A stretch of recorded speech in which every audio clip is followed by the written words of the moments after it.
औज़ुबिल्लाहि मिनश्शैतानिर्रजीम बिस्मिल्लाहिर्रहमानिर्रहीम। 23 मार्च यौम पाकिस्तान। ये इस साल 2019 में ज़्यादा इम्पॉर्टेंट इसलिए है कि 21 मार्च 2019 को बहरिया टाउन का एक तवील मुद्दत के बाद फ़ैसला आया, जिसमें बहरिया टाउन को अल्टीमेट सुप्रीम कोर्ट ने क्लियरेंस सर्टिफिकेट दी। इससे पहले मैं इस टॉपिक पे एक वीडियो रिकॉर्ड करवा चुका हूँ, उसमें मैंने थोड़ी सी डिटेल में बात की। आज की इस वीडियो का मकसद, उस पर हमारे पास काफ़ी क्यूरी आई है कि सर उसमें स्पोर्ट्स सिटी और बहरिया पैराडाइज़ का कोई जिक्र नहीं है। जहाँ कोर्ट की इन्वॉल्वमेंट होती है वहाँ हमें बाय बुक चलना पड़ता है, विद इन द लाइन बात करनी पड़ती है। कोर्ट में बहरिया टाउन के इस मैटर के हवाले से 16,900 एकड़ की ज़मीन अराज़ी के ऊपर केस चल रहा था और सुप्रीम कोर्ट ने फाइनली 16,900 एकड़ ज़मीन अराज़ी को क्लियर करार दे दिया और उसके अगेंस्ट 460 अरब रुपए की पेनल्टी दे दी। उसका सारा शेड्यूल हमने आपसे ऑलरेडी डिस्कस कर लिया। अब इस अराज़ी में कहीं स्पोर्ट्स सिटी का, बहरिया पैराडाइज़ का रिटर्न में ज़िक्र नहीं है। जहाँ तक कोर्ट डिसीजन की वर्डिक्ट की बात है, उस पर अभी तक मैंने उसको देखा नहीं है, उसको तफसील में पढ़ा नहीं है, लेकिन जो हमें न्यूज़ आई है, जिस तरह से हमारे पास इन्फॉर्मेशन आई है, उसमें भी स्पोर्ट्स सिटी का और पैराडाइज़ का कोई जिक्र नहीं है। जिक्र है कि जी क्लियरेंस हो गई, 7 साल का पेमेंट शेड्यूल है, इस तरह से डाउन पेमेंट है, इस तरह से मंथली पेमेंट है, ये सारी बातें हैं, और फिर लीज़ का जिक्र है। अब बात की जाए बहरिया टाउन की टोटल रकबे की, तो बहरिया टाउन कराची इस वक्त अप्रॉक्सीमेटली, जहाँ तक मेरी नज़र है, 40,000 प्लस एकड़ पे फैल चुका है। और ये जो अराज़ी जिस पे बात चल रही थी 16,900 एकड़ की है। अच्छा, लोग हमसे रूटीन का एक सवाल करते हैं कि सर स्पोर्ट्स सिटी क्लियर में है, पैराडाइज़ में फड्डा है, कौन सी ज़मीन में मसला है।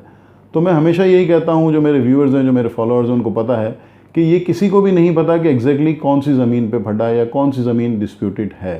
बिकॉज जो पहला डिसीजन आया था, एक पहले वर्डिक्ट आई थी, उसमें कोर्ट के डिसीजन में एक मैप का जिक्र था और उस मैप में कोई आइडेंटिफिकेशन दी गई थी कि block A, block B, block C, but वो मैप आज तक किसी के हाथ नहीं लगा।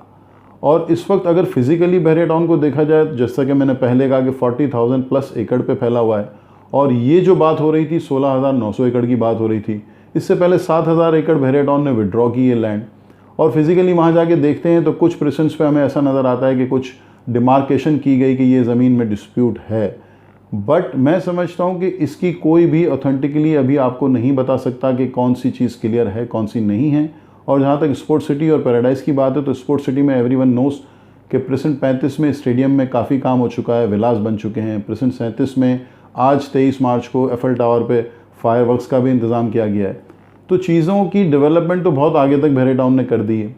अब यहाँ मेरी रिक्वेस्ट है बहरिया टाउन मैनेजमेंट से, सीनियर मैनेजमेंट से, कि वो इस हवाले से अपनी कोई नोटिफिकेशन दें, ताकि, क्योंकि बहुत सारे कस्टमर्स ऐसे हैं जिन्होंने बहुत बाद में एंट्री की, तो वो स्पोर्ट्स सिटी के दौर में आए, और उसके बाद जो रिसेंटली जो एंट्री हुई लोगों की, वो बहरिया पैराडाइज़ में हुई। तो उनको कोई वजाहत की जाए, उनको कोई स्पेशल रिटर्न नोटिफिकेशन बहरिया टाउन के एंड से दिया जाए, ताकि उनको थोड़ी तसल्ली हो कि अब इस हवाले से स्पोर्ट्स सिटी का और पैराडाइज़ का क्या होना है। अब यहाँ मेरी अपनी राय ये है कि जिस तरीके से अल्हम्दुलिल्लाह बहरिया टाउन के फेवर में फ़ैसला आया और इतनी तगोदा और इतनी मेहनत के बाद अल्टीमेटली नज़र आ रहा है कि चीज़ें बहुत बेहतरी की तरफ हैं।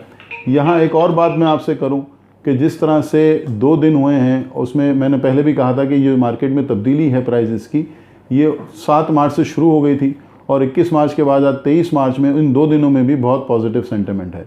तो इन सारी चीज़ों को देख के मेरी राय ये है कि अल्टीमेटली स्पोर्ट्स सिटी और पैराडाइज़ भी सॉर्ट आउट हो जाएंगे, लेकिन आज कोई मुस्तनद बात मैं इसलिए नहीं कर सकता कि रिटर्न में इनका कहीं जिक्र नहीं है। तो मैं एक दफ़ा फिर गुजारिश करता हूँ कि बहरिया टाउन की सीनियर मैनेजमेंट कि वो स्पोर्ट्स सिटी और पैराडाइज़ को लेके कोई रिटर्न नोटिफिकेशन दे, ताकि जो बहुत सारे कस्टमर जिन्होंने वहाँ प्लॉट लिए हुए हैं और काफ़ी अच्छी प्राइस पे लिए हुए हैं, महंगे लिए हुए हैं, ऑन मनी भी उसमें ऑलरेडी लोगों ने दिया है, तो उनको थोड़ी सी तसल्ली हो और उनके लिए कोई खातिर खा एक पेशकदमी हो और उनको एक पॉलिसी नज़र आए कि उन्होंने क्या करना है। बहुत शुक्रिया, थैंक यू वेरी मच।